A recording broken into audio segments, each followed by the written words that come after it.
Assalamualaikum warahmatullahi wabarakatuh. Selamat pagi. Perkenalkan, nama saya Irsyad Alfaati Wibowo dari kelas LC80. Ya, pertama, kita akan membahas konsep social computing dan Web 2.0. Karena kedua konsep ini saling berkaitan dan menjadi dasar bagaimana internet modern bekerja. Apa itu social computing?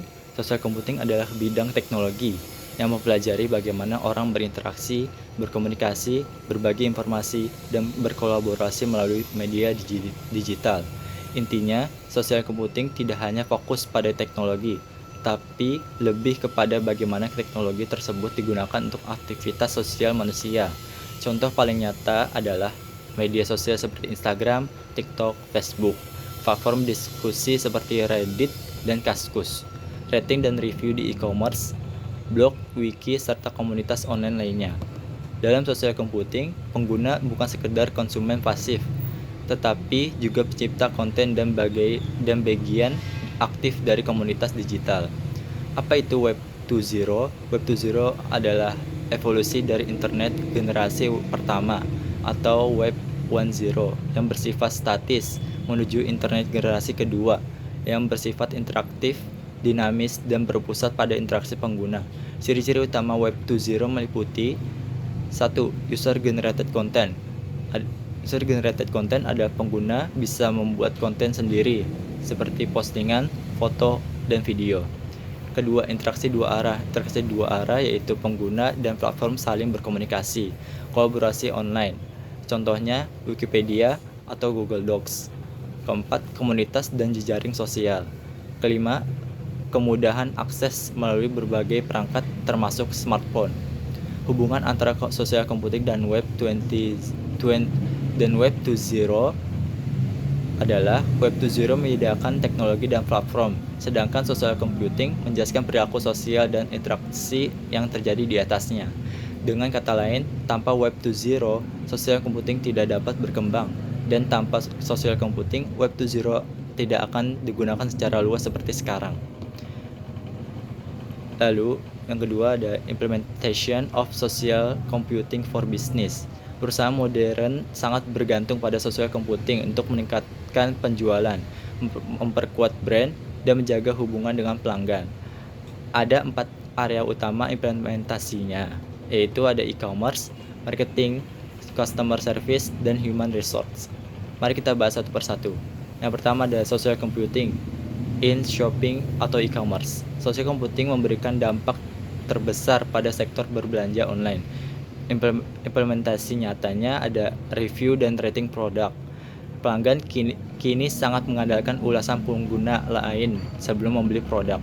Review menjadi bukti sosial yang meningkatkan kepercayaan. Yang kedua, ada rekomendasi dari influencer atau komunitas. Komunitas cenderung membeli barang yang digunakan oleh influencer yang mereka ikuti. Yang ketiga ada social commerce. Belanja langsung di dalam aplikasi sosial seperti Instagram, TikTok Shop, Facebook Marketplace, dan Facebook Marketplace. Yang keempat ada live shopping.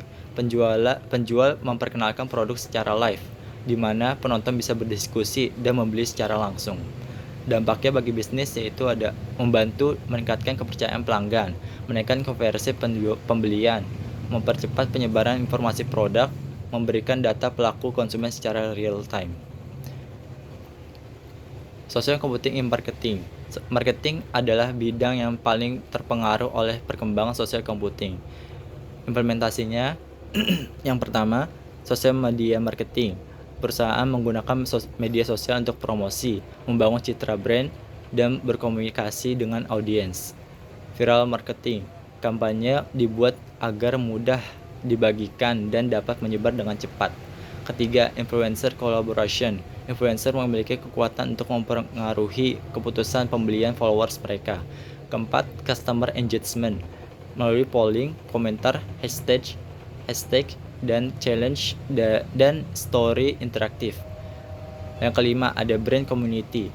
Perusahaan membangun komunitas pencinta brand untuk meningkatkan loyalitas. Dampak bagi bisnis yaitu biaya promosi lebih efisien, jangkauan jauh lebih luas. Pelanggan merasa lebih dekat dengan brand, data perilaku pelanggan bisa dianalisis. Yang keempat, itu ada social computing in customer service. Pelayanan pelanggan menjadi jauh lebih transparan dan cepat karena social computing.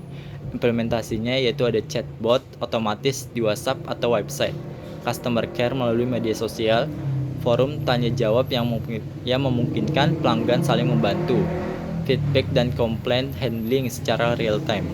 Dampaknya yaitu pelanggan mendapatkan respon lebih cepat, meningkatkan keputusan dan loyalitas.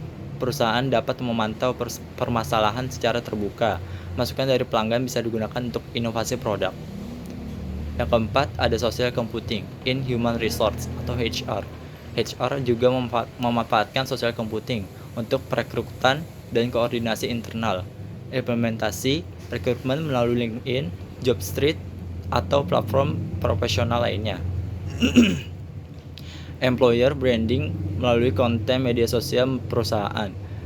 Kolaborasi karyawan melalui Slack, Teams, atau Google Workspace. Online training atau knowledge sharing melalui platform komunitas internal. Dampaknya yaitu ada proses perekrutan lebih cepat dan tepat sasaran. Kolaborasi antar karyawan lebih efisien, perusahaan lebih mudah menjaga budaya kerja positif.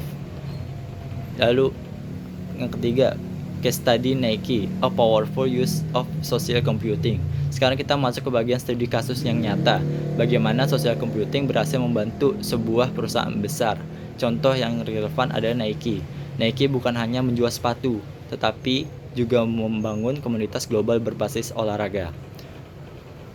Platform social computing Nike yaitu ada Nike Run Club, aplikasi olahraga yang memungkinkan pengguna mencatat aktivitas lari, berbagi progres, dan mengikuti challenge global.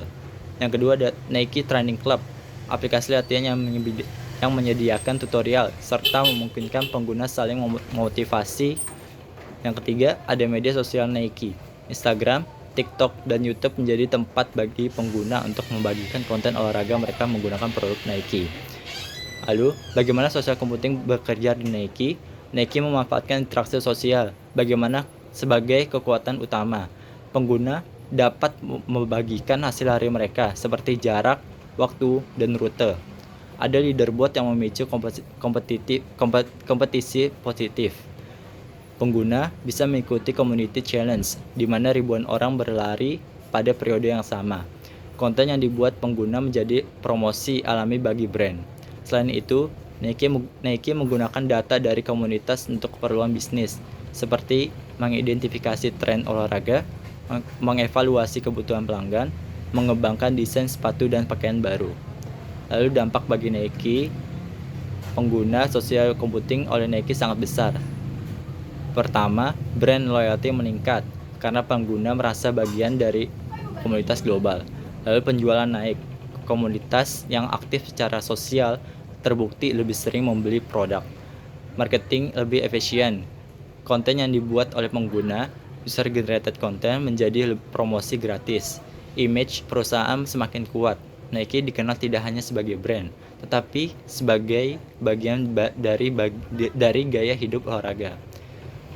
Kesimpulannya yaitu kita dapat mengambil beberapa poin penting. Yang pertama, social computing dan web 2.0 membuat internet menjadi ruang interaktif di mana pengguna terlibat aktif dalam menciptakan konten dan membangun komunitas. Yang kedua, bisnis memanfaatkan social computing untuk meningkatkan penjualan, memperkuat hubungan dengan pelanggan, memberikan layanan lebih cepat, mendukung proses HR dan kolaborasi karyawan. Yang ketiga, studi kasus Nike menunjukkan bahwa ketika perusahaan berhasil membangun komunitas digital yang kuat, manfaatnya tidak hanya pada penjualan, tetapi juga pada loyalitas pelanggan dan kekuatan brand. Dengan pemahaman yang kuat tentang social computing, perusahaan modern dapat beradaptasi lebih baik terhadap perilaku konsumen yang semakin sosial dan terhubung. Oke, sekian itu saja dari presentasi saya. Saya atas nama Irsyad Afed Wibowo dari kelas LSL 80. Pamit undur diri. Assalamualaikum warahmatullahi wabarakatuh.